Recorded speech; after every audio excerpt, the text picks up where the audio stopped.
Hey, it's Tony Sweet from Truth Be Told. We have an exclusive interview just for you guys. We have the Godfather of ufology. We have Stanton Friedman with us. We interviewed him live at Roswell for the 70th anniversary of Roswell. I can't believe we even had the opportunity to sit down with this guy, but we have him for you. Enjoy the interview right here on Truth Be Told. There it is.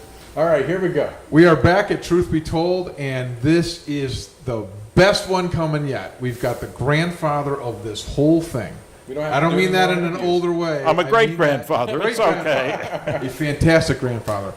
Ladies and gentlemen, this is Mr. Stanton Friedman. Obviously, no introductions necessary. He's the guy that did all the research, that sits in these libraries, did all the work, and basically brought Roswell back and brought it to the forefront. It was dead after it happened. It went away. And then what was it, 1978-ish? 1978, I found Jesse Marcel. Yep. And, I didn't find him. I was doing three television programs. I was speaking at Louisiana State University that night. The students had brought me out to the big station in town and did the first two interviews, and the third interviewer was nowhere to be found. No cell phones back then, you know. Right. And so the station manager's giving me coffee. He's looking at his watch. He wants to use my interviews, damn it. You know. Right. And out of the blue, he says, you know, the guy you ought to talk to is Jesse Marcel. Brilliant investigator that I am. I said, who's he? That's a good question. His next sentence changed my life. He handled wreckage of one of these saucers you're interested in when he was in the military. What? And it was so totally out of what we were doing, you know. Right. And he wasn't joking. He was serious, and there was nobody around. He wasn't making up stories for people and stuff like that. What do you know about him? He lives in Homa. That didn't tell me anything. I didn't know where Homa was. I've been there since, right. You know, understand. He's a great guy. We're old ham radio buddies. You got to talk to him. Okay, the reporter shows up. We do the interview. Busy day. Everything went well at the university. Next morning, I'm at the airport early. Oh, I wonder if we can find this Jesse Marcel in Homa, wherever it is. And I did. People listening may forget there was a time when you wanted a number for somebody who called information. Right. You didn't go to your computer. Right. It wasn't on your computer. Right. And so I called information, got a number, called Jesse, gave him some of my background. And I was very impressed with the story he told me, because being the intelligence officer for the 509th, the only atomic bombing group in the entire world, you can't be a dink and be that. Right. You know, this is something I, as a nuclear guy, take very seriously. So he told me a story, and I decided I wanted to follow up on it. He was at the base when the rancher comes in, talks to the sheriff, et cetera, et cetera. And so we started checking around, and I'm one of these guys who believes you should have facts in hand before putting mouth in gear, you know. Right. Unlike the negative. The nasty, noisy negative. That's right. That's right. And so I looked in Editor and Publisher, which lists all the newspapers in it. Oh, Roswell's got a newspaper. I didn't know that. What do I know from Roswell, New Mexico, you know? I mean, I grew up in New Jersey, the most densely populated of all the states, and New Mexico is one of the least densely populated of all the states. And so Editor and Publisher, Roswell Daily Record, I call them, and what do you need? Well, I've got these articles, and it says that a guy named Walter Haut, whatever, and before I could finish the sentence, she says, oh, his wife works here. I'm calling on the phone. I did. Yeah. I talked to Pete, everybody called her, and then I met Walter. And Walter was the guy who put out the press release. And he had a copy of the base yearbook. He let me get a copy of that. So in the next year, Bill Moore and I found 60 people connected with Roswell. 60. Well, Wow. you know, it's funny how people are. You're talking to them about something that happened 30 years before. And so at first you ask, remember anybody else who was there at the time, you know? Oh, no, it's so long ago. And then you keep talking, and you mention names like Major Marcel, like Colonel Blanchard, the people at the base. And then suddenly you'll say, hey, have you talked to Joe Smith? Yeah. And John, you get 5 names from them, and where you didn't have any. Well, it's normal human behavior. You haven't talked about the people in 20 or 30 years. You don't, it doesn't instantly imprint on you. So we worked hard. And the next year we found another 30 people. And now everywhere I go, I've lectured in 19 countries, 50 states, 10 provinces. Everybody wants to know about Roswell. Mm-hmm. And the talk I'll give tomorrow is 39 years of Roswell research, something like that. But it was a turning point. From the era of, we just won the war ended in 45. It was clearly a new era with atom bombs. I mean, that was a major difference from, you know, I try to point out to people that, look, a big bomb in 1944 was a 10-ton blockbuster, released the energy of 10 tons of dynamite. Wow, make a big hole in the ground, I'll tell you. You don't want to be there when that goes off. It took a big B-29 to carry it. Okay, the first atom bomb, 1945, released the energy of 16,000 tons of dynamite. The first H-bomb, fusion device, if you will, in 1952, released the energy of 10 million tons of. It's incomprehensible. Well, let me go one step farther. Please go. The Russians tested the Tsar Bomba, 57 million tons of TNT, one stinking bomb. Incredible. I mean, and the important point that people miss is that you can use nuclear energy for destruction, or you can use it for propulsion. We got a nuclear navy. Nuclear aircraft carriers, believe it or not, can operate for 18 years without refueling.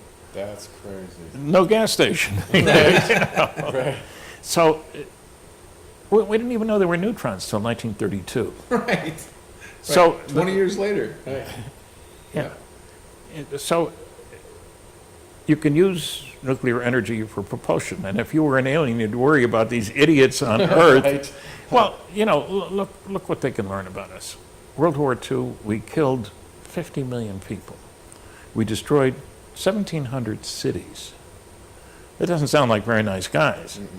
And then after the war, we exploded 2,000 nuclear weapons.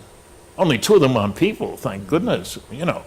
But there is recognition from them, if not from us, that those idiots, they'll be able to come and bother us. Take their brand of friendship here. We don't want. Yeah, like you said, if they're in our neighborhood necessarily, right? They could be local. Look, the latest data from the Kepler space satellite, which is looking for planets. Right. So it's a lovely device. I mean, here you got a star, and a tiny little planet goes by, and you can tell the difference between the light coming at you from the star. That's incredible, you know. Incredible. Well, the latest numbers, when I went to find out, so how many planets are there? There's between 1 and 1.6 planets per star. Per star. Yeah. Oh my God. Right, but just 50 years ago, we thought it was 0, right? Yeah. Hey, we're the big chasers. This is the only solar system, That's you know. right. So, and what does 1 to 1.6 planets mean? Well, within a mere 100 light years of here, down the street, there are 10,000 stars. That means there are between 10,000 and 16,000 planets just down the street. It's mind in this galaxy, in this part of the galaxy. in our neighborhood. Yeah, right. So it puts a different spin on. We used to think how important we are. You know, hey, we got a solar system. Ain't nobody else got that. Well, it looks like there are a lot of them around. And we also forget, I've tried this on audiences years ago. How many of you had all your ancestors living in this county 6 generations ago? Darn few is the answer. Mm-hmm. So something goes wrong, and you go to the next planet over, you know. And when I was working on the star map of the Betty and Barney Hill case, the base stars turn out to be Zeta 1 and Zeta 2 reticuli. Constellation of reticulum means the net. It's southern sky. I would love to be able to end a lecture and say, come on out and I'll show it to you. Aren't these stars like really close together? Well, that's what I was going to say. They're only 39.3 light years from here. which is pretty darn close as such things go. But those two stars are less than an eighth of a light year apart. That's 30 times closer to each other than we are to the next star over. And it seems to me reasonable that you will develop interstellar travel when you got a next door neighbor than when somebody way out there, you know. So we need a better perspective on where we fit in the scheme of things. Let's throw our egos away and our arrogance away. And like I say, and I as a nuclear physicist recognize that we only discovered that there were things called neutrons in 1932. They've been here all the time. Right, good point. We didn't know anything about them. So it makes an interesting challenge, a different perspective. If you think there's darn few planets out there, you know, I see negative comments, well, they'd have to come from hundreds of light years away. Baloney! You know. They could come from one of these, right? Yeah. And so it gives it an entirely different perspective. And, you know, what are aliens doing here? Well, it seems to me every member of the Galactic Federation Intelligence Agency wants to know about potential new threats looming, because they know that when you get past the easy stuff, chemical rockets, let's say, and move on to fission and then move on to fusion, it's a whole different ballgame. Everything has changed. It has. You know, Now you're coming out. Now you're coming. We're going to come and see them, right? They're worried about us, right? well, And we're people that kill 50 million people in a year. Right? yeah, and I don't know what the kids learn in school about these things. Did they learn that there were 50 million people killed in one They don't talk. one They war? talk about mostly just the Jewish, but they don't talk about everybody else That's right. that got killed during the war. So, Yeah, and 1,700 cities got destroyed. yeah, they don't talk about that either. You know, it's not just one or two. There was a mess over here, a mess Yeah. over there, but we bombed the hell out of Europe. And it would scare, I mean, if you think about it, it would scare anybody that's on the outside watching this and watching this whole planet destroying each other, let Yeah. alone a completely different race of Yeah. alien beings. Aliens. Yeah. And as he points out, we're in their nick of the name necessarily. Galactically speaking, Yeah. And it didn't. And I think that's fascinating. But actually, when Ronald Reagan, remember when he made that speech Yes, about at the how UN. the world would come, how would the world come together? Well, he may very well have been right. And I have a great grandson. He's 9. And so I'm concerned. What's the world going to be like? I see it changing. It's changed in my lifetime and so forth. But where are we going from here? Are those guys going to quarantine us? Are some rogues on this planet going to decide to, hey, let's set up out there about it? David Jacobs thinks they're all, taking And I know over he now. thinks they're all Yeah. evil. I don't think they're all evil. I think we're the evil ones. Yeah, frankly. right. Well, It's true. you know. That has been it- your standpoint. He does say, who wants to come here? We're killing each other. Right. Yeah, but you worry about finding out enough about us to make sure we don't go out there and be ready. I mean, anybody's an idiot who knows that there's a danger, a threat, a rogue, call it what you want, who doesn't pay attention to that and be ready for it. Hey, keep your eye out. These guys, and look how little time it takes. Within my lifetime, I was born in 1934.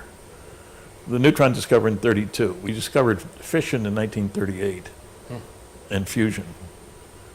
You said before we came on, you said you listen to radio.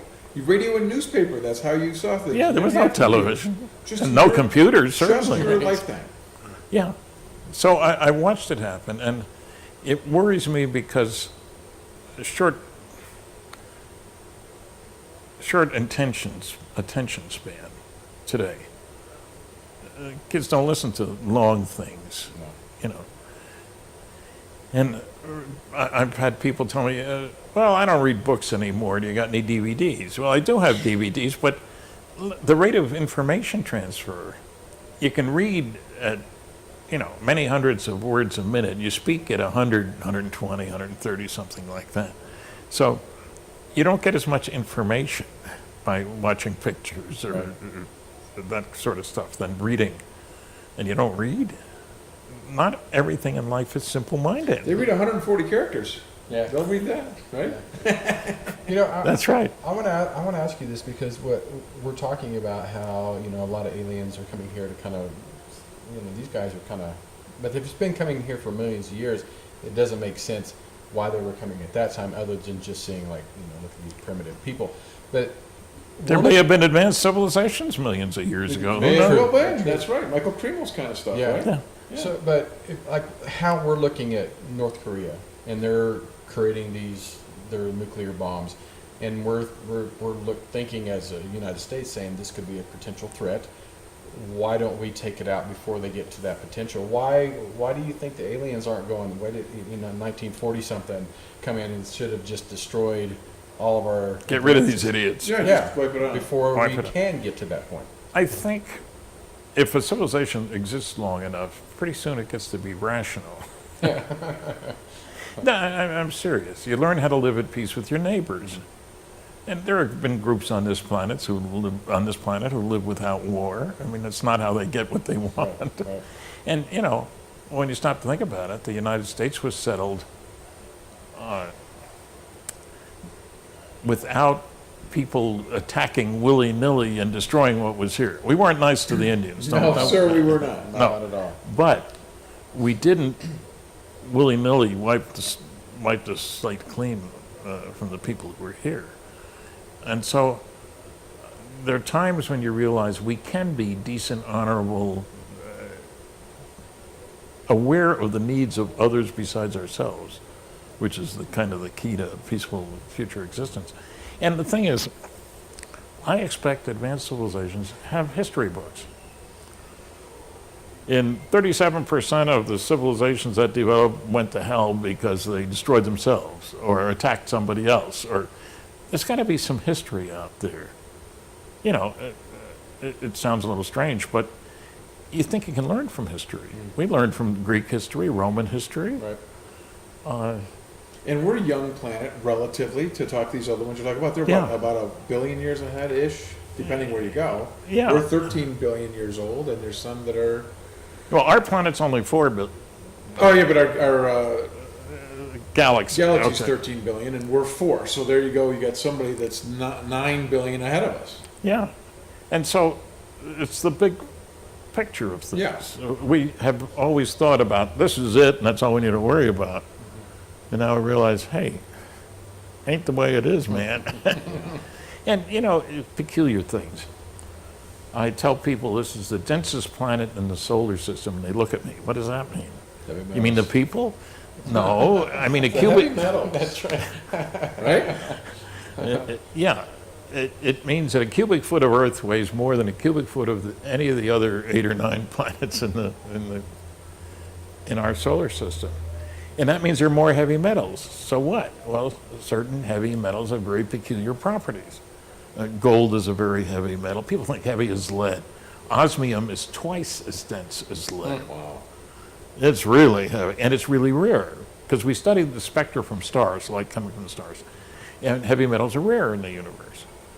So who knows? This may have been a place where they mined the heavy metals for years. Hey, we need to get Right. some... Well, listen, Some Mr. osmium. Zechariah Sitchin stuff says that we did come here, they came here to mine gold, right? That's his thing. I don't know. Look how many 100,000 people came to California when gold For was gold. discovered. Right. That's right. That's true. And it wasn't an easy trip. That's a good example. Yeah, that is. Well, and they came to Alaska. That's even a tougher trip. Yeah. And most people didn't get any richer. Some did. So what I'm saying is that there's a big picture to look at. And I wish that we would spend more effort trying to sort out what it means. Is war the only way people have of solving their problems? Like I say, the history books of the galactic neighborhood would be very interesting to know what works, what doesn't work, and all that sort of thing. And, we have a lot of reports of interactions between Earthlings and aliens, the abduction cases. Ted Phillips' work on landed physical trace cases. He's got 4,000 cases from 80 countries. And so we have a lot of data which, if appropriately examined, would tell us a lot about how do aliens behave. What do they do? Do they kill people? Do they wipe out their memories? Do they do all sorts of things? They make agreements. I want to mine 2 tons of this year. What's going to take, guys? Maybe. There are all kinds of possibilities out there. Yeah. And so it's distressing to me that we're not taking more advantage of the information that is available if you go look for it. Doesn't it frustrate you, as it does me, that people still don't take this that serious oftentimes? It Well- seems like if you're not, either you're a believer and you're involved in this, or you're not, you just think it's silliness. Well, It shouldn't be dismissed, right? no, it shouldn't be. The kicker here is that, well, to illustrate it, at the end of my lectures, I often ask how many people here believe they've seen what I would consider to be a flying saucer. And I tell them, I'm not asking for your name or anything like that. I'll just point and count. And I've defined my terms earlier about what I mean by aliens and stuff, flying saucers. Typically, 10% of the people in my audiences believe they've seen a flying saucer. And then I ask, how many of you reported what you saw? 90% of the hands go down. And when they come to my table, I'd autograph a book or something, they got to tell me their story. Sure, right. Somebody who's not going to laugh at them. Right. And did you report it? No. Why not? They'd think I was some kind of a nut. That's the... It's still that way. Yeah, Where even did though that start? Why is that the going? government, look, when the Robertson panel recommended using the techniques of Hollywood to put out the fire, make nonsense of all this stuff. It worked. That's the point. It did illustrate that it worked. If you get the government putting out, it's one way to sow hatred. Blacks are no good, or Orientals are no good, or They did that with marijuana too, right? Yeah. Yeah. And so the techniques of mind control, for want of a better way of putting it, have been out there. We know they work. You can, It's such a shame though, because our world could be so different if we would allow this stuff. that's what bugs me. Yep. We know enough information to set up a better society. I mean, isn't it criminal that this year the countries on this planet will spend $1 trillion on things military? The United States, half of that. Half of that. How many kids died of starvation last year? So there must be a better way to proceed. Has to be. That's the thing that gets to me in my ripe old age. Yeah. That can't we learn from this to have my great-grandson's grandson grow up in a better place, And I find, I'll never forget, I was in Piacenza, Italy, for a conference. And we went downtown, and there were houses there, the buildings that had been inhabited since the year 1100. Wow. And that's impressive when I stop to think about that. And also, there were, the Iron Curtain was still up, and there were people from East Germany, and other people from behind the Iron Curtain. And we talked together, and it was perfectly clear I had everything in common with these East Germans. Worried about our kids, how they grow up, whether they're healthy, whether they can find a job. We're all earthlings. Experience, yeah. The human experience, that's exactly right. And you'd think we'd want to learn from that instead of better ways to kill. It's something that you ponder about. If all the religions say they know the truth, which is the attitude, I guess, be on my side. We've got it made, folks. Why they haven't done a better job? Yeah. And simply on that one thing alone, $1 trillion a year. Yeah, it makes me sick. It makes jobs for people. Yeah. Darn it, there must be a better way of making jobs. Well, you could do other things, right? Yeah, that's the point. So I've become a philosopher instead of a nuclear physicist or ufologist, I guess. But it's one of the reasons people ask me, why you're an old man, why do you still running around the country, world, talking and stuff? And I want to make a difference. That's great.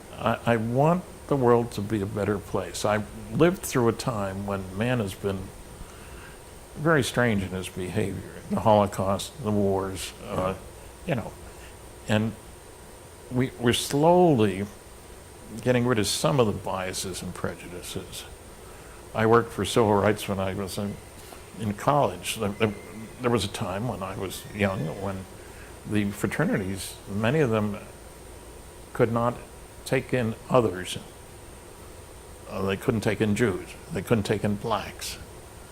I joined a non-sectarian fraternity, and there were meetings of the